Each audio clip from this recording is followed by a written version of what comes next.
Présentation Fatou Diaby.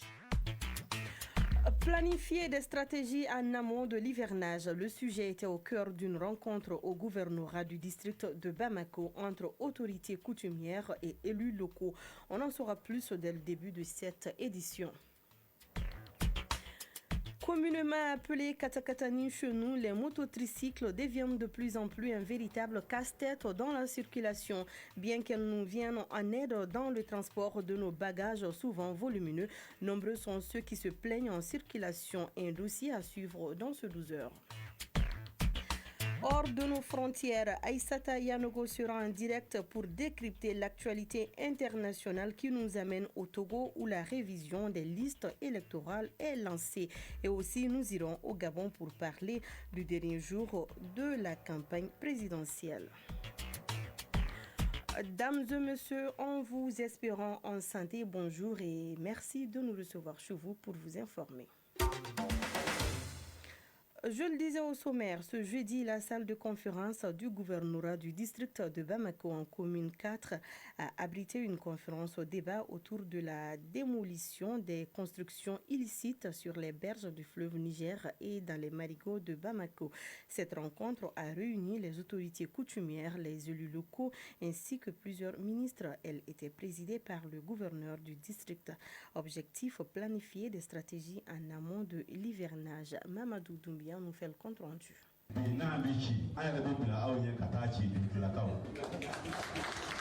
Cette conférence débat organisée par les autorités en collaboration avec les légitimités traditionnelles et les élus locaux fait suite au constat de nombreuses difficultés liées aux inondations survenues l'année dernière. Elle vise également à faciliter l'action des partenaires impliqués dans le réaménagement du fleuve Niger. Mahamadou Wologem, directeur de l'urbanisme et de l'habitat. Nous avons certains partenaires qui ont eu la volonté de faire l'aménagement de certains collecteurs naturels. Mais faute de libération de ces servitudes, ces aménagements n'ont pas pu être réalisés. En plus de ça, il y a le projet de résidence urbaine de Bamako qui est le plus bas. Dans ces activités, on doit aménager 3 collecteurs naturels. Les fonds sont disponibles et les études sont beaucoup avancées. Mais dans les principes des bailleurs, ils ne s'occupent pas de la libération. Nos autorités coutumières se disent prêtes à accompagner cette initiative parce qu'à chaque fois qu'il y a des problèmes, la population se tourne vers elle. Seydou Sangaré, coordinateur des chefs de quartier du district de Bamako. Nous avons été très contents de l'intervention des différents ministres qui n'ont ménagé aucun effort pour nous expliquer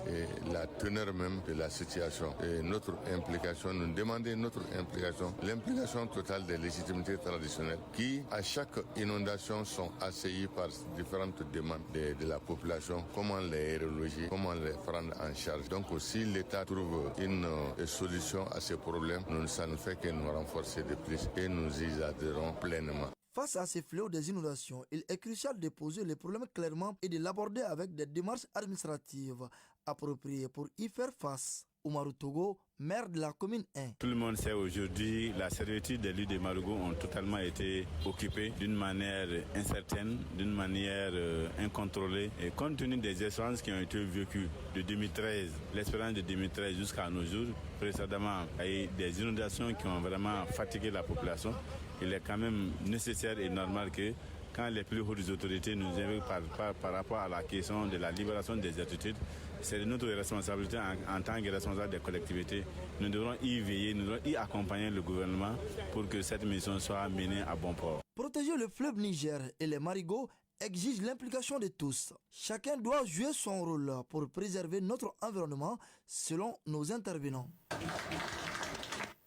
Aux 12 heures passées de 4 minutes, parlons santé à présent. La clinique périnatale Mohamed VI de Bamako a abrité ce jeudi 10 avril le lancement de la campagne d'1 an sur la santé maternelle et néonatale. Couplée à la célébration de la journée mondiale de la santé célébrée le 7 avril chaque année a pour but de sensibiliser le public sur les insuffisances en matière de suivi de la mère et du nouveau-né et à la nécessité de privilégier le bien-être des femmes à plus long terme. C'est ce que nous dit Kounadi Bamani. Avec plus de 8000 cas de tuberculose enregistrés en 2023 au Mali. On a lancé les activités de la journée mondiale de la santé édition 2025. Ces mots du ministre de la Santé et du Développement social, le colonel Assamba Diallo Touré, sonnent comme le top départ d'une course d'aine. Placée sous le thème « Une bonne santé à la naissance pour un avenir plein d'espoir », cette campagne a pour cible principale les femmes en âge de procréer et permettra de diminuer drastiquement la mortalité maternelle et infantile. Colonel Assamba Diallo Touré, ministre de la Santé et du Développement social. Nous retenons que la mortalité maternelle et infantile demeure un problème de santé publique malgré les progrès réalisés dans certains domaines. C'est dans ce contexte que le ministère de la Santé et du Développement social, en collaboration avec l'OMS, organise cette journée mondiale afin de permettre à chaque enfant de naître en bonne santé et de grandir sous l'ombre de sa maman. Ici, la représentante de l'Organisation mondiale de la santé s'exprime. Tessougé Fatmata Sissé. L'OMS accompagne les femmes pour pouvoir faire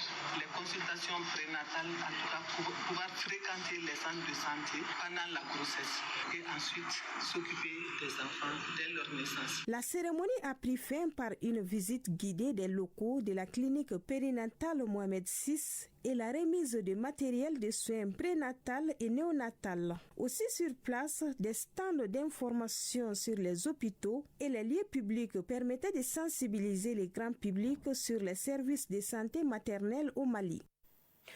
Toujours dans le même registre, échange d'orientation avec la presse sur la lutte contre la tuberculose cité ce jeudi à la Fondation pour l'enfance. L'objectif était de réfléchir avec les journalistes comment prévenir la tuberculose et réduire le taux à 0% d'ici à 2030. C'est ce que nous dit Kinta Togora.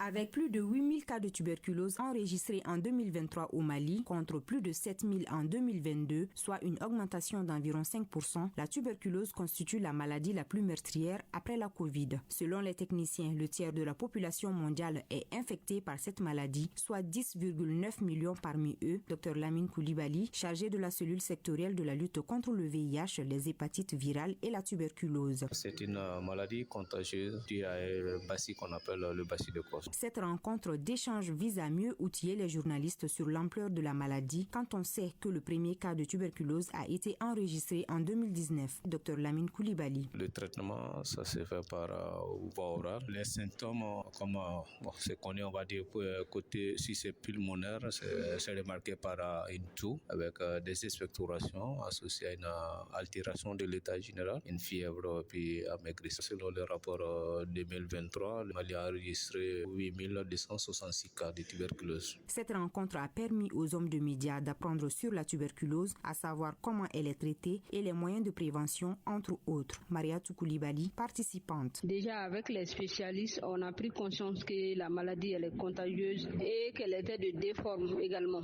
À travers même des exemples, on a vu en image des intestins qui étaient affectés par la tuberculose. Donc une première pour moi, ça va nous aider dans nos traitements de l'information pour pouvoir mieux sensibiliser et informer la population par rapport à ce que c'est que la maladie. Dr Lamine Koulibaly. Le tuberculose que tu veux ou pas, le tuberculose contamine. Par exemple, VIH, il faut qu'il y ait un contact. Mais le tuberculose, là, il y a contact ou pas, une fois qu'il y a un tuberculose à côté de nous, il commence à tousser, il y a les microbes à l'air, qu'on veut ou pas, là, nous on inspire, ça on est porté. À noter qu'un patient atteint de tuberculose à bacille sensible n'est plus contagieux après 15 jours de traitement bien suivi, nous soulignent les spécialistes. Il précise aussi que le traitement est gratuit partout au Mali et la seule possibilité de guérison de la maladie est la prise en charge rapide. À présent, le tour d'horizon de l'actualité internationale. Et c'est avec vous, Aïssata Yanogo, 12h passées de 9 minutes. Bonjour. Bonjour Fatou. Je l'annonçais au sommaire, au Togo, la révision des listes électorales est lancée. Alors que la date des élections communales n'est pas encore connue, les préparatifs sont en cours avec la révision des listes électorales. Le processus de révision a pris fin hier dans la zone numéro 1 après une prorogation d'une journée sur décision de la Commission électorale nationale indépendante. Malgré cette prorogation, ce n'est pas le satisfecit d'après les acteurs politiques. Fatou Diaby, les opérations se poursuivront arriveront dans la zone 2 la semaine prochaine et jusqu'au 23 avril dans la zone 3. Cette révision des listes électorales concerne à la fois les personnes devenues majeures cette année, celles qui ont perdu leur carte d'électeur et les citoyens qui n'ont pu s'inscrire lors du dernier recensement. Et pendant ce temps, au Gabon, c'est le dernier jour de campagne avant la présidentielle et 8 candidats entrent en lice. La journée d'aujourd'hui est déclarée fériée par le gouvernement afin de permettre aux électeurs enregistrés en province de faire le déplacement. Le chef de la transition, Brice Clotaire Oligui Nguema, a bouclé sa campagne par un double meeting dans sa province. Quant aux 6 autres candidats, ils vont tenter aujourd'hui jusqu'à la dernière minute de grappiller des votes en organisant des réunions publiques. La campagne C'est bon qui joue sur les initiales du chef de la transition, Brice Clotaire Oligui Nguema, a offert une double ration de son candidat aux habitants de Libreville, la capitale du Gabon. Au même moment, Aïssata, la Chine porte à 125% ses surtaxes sur les produits américains. L'annonce a été faite ce matin. La Chine compte porter ses surtaxes douanières sur les produits américains à 125% et c'est à partir de demain samedi. Le ministère du Commerce, de son côté, a annoncé qu'une nouvelle plainte sera déposée auprès de l'Organisation mondiale du commerce. Dans ce climat tendu, le président chinois Xi Jinping s'est entretenu avec plusieurs dirigeants européens dont le premier ministre espagnol Pedro Sánchez.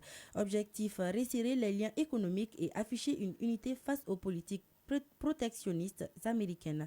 Le chef de l'État a insisté sur la nécessité de résister à ce qu'il qualifie d'intimidation unilatérale et de défendre les règles du commerce international. Et nous bouclons ce tour de l'actualité internationale à Gaza où 36 frappes israéliennes ont été répertoriées par l'ONU et ont tué uniquement des femmes et des enfants. L'ONU a dénoncé ce matin l'impact sur les civils des frappes israéliennes ces dernières semaines sur la bande de Gaza, constatant que la plupart des victimes sont des enfants et des femmes. Selon le Haut Commissariat aux droits de l'homme, entre le 18 mars et le 9 avril 2025, il y a eu environ 224 frappes israéliennes sur des immeubles résidentiels et des tentes. Fatou Diaby, voilà l'essentiel de l'actualité internationale de ce 12 heures. Merci beaucoup Aïssata, on se dit à vendredi prochain s'il plaît à Dieu. Inch'Allah. 12 heures passées de 12 minutes, retour à la maison. Ils nous servent à plus d'un titre car ils nous aident dans la transportation de certains bagages et ils sont aussi de plus en plus visibles dans la ville des Trois-Caïmas. Il s'agit des tricycles qui répondent plutôt à un besoin urgent de transport, surtout dans les zones à forte activité.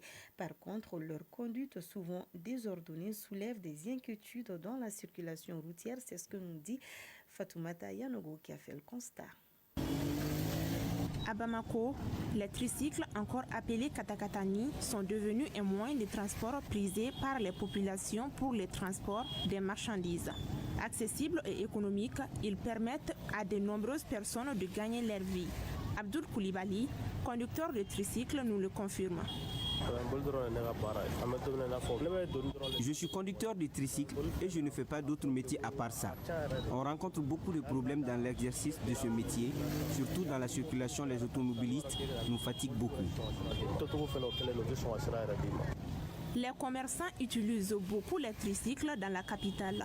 Djeneba Diara, vendeuse de papaye au marché de bananes en commune 2 du district de Bamako. Le lieu est connu sous le nom de Namasadanga. Notre vendeuse. Je suis vendeuse de papaye à Namasadanga et les tricycles m'aident beaucoup à transporter mes papayes à des prix abordables que celui des Sotarama. Nos intervenants sont visiblement satisfaits des services rendus par les tricycles.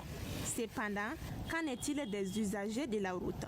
Mahamadou Koïta est conducteur de voiture.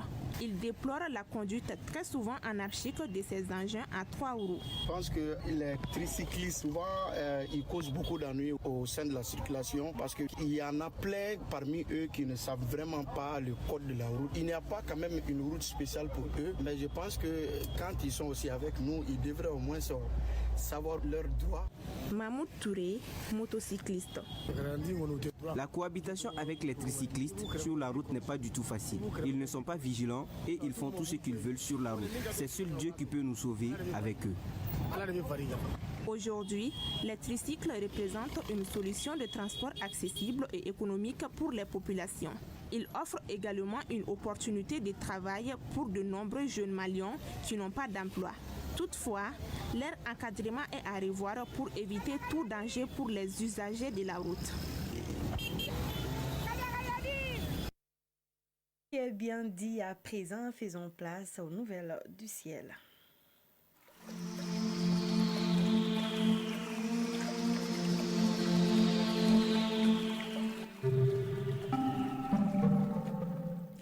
Pendant que notre horloge affiche 12 heures passées de 15 minutes, le thermomètre lui affiche sur Bamako et environ 39 degrés Celsius.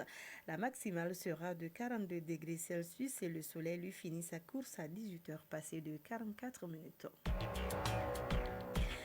C'est donc tout pour cette édition que j'ai eu le plaisir de vous présenter. Je suis Fatou Djabi, mise en ligne Badji Touré, mise en onde Malik Kansai, réalisation Kinta Togora et Aminata Konate, Salimata Konate plutôt, tout ceci sous l'œil vigilant de Seydou Traoré et de Jefa Djara. Et moi je vous dis à très vite sur la FM leader de Bamako. Mais d'ici là, prenez soin de vous car chaque heure de vie est une chance et chaque jour est une grâce. Que la grâce d'Allah soit avec nous. Excellente suite en compagnie de nos programmes. Ne décrochez surtout pas le journal des sports. C'est tout de suite une présentation de Sori Ibrahim Sori Traoré.